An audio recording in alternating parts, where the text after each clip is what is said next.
I'm going to show you how to change the app icon in Duolingo. So it is really easy. So let's get right into it. Just go ahead and open your Duolingo app.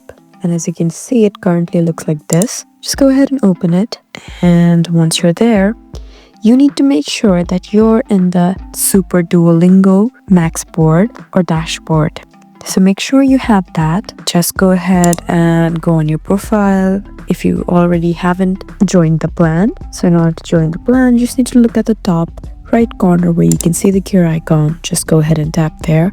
Scroll down till you find the option of subscription right over here. Just go ahead and tap on choose a plan. And now you can see the options of having a Super Duolingo. You can either choose to do it for $0 say you have a free week, and then you're in the paid version. So once you have that, you would have the option to change your app icon directly. I hope this video was helpful for you. Please subscribe to our channel if you want more helpful tutorials like these, and leave a comment down below to let us know what sort of videos that you would like. Thank you for watching.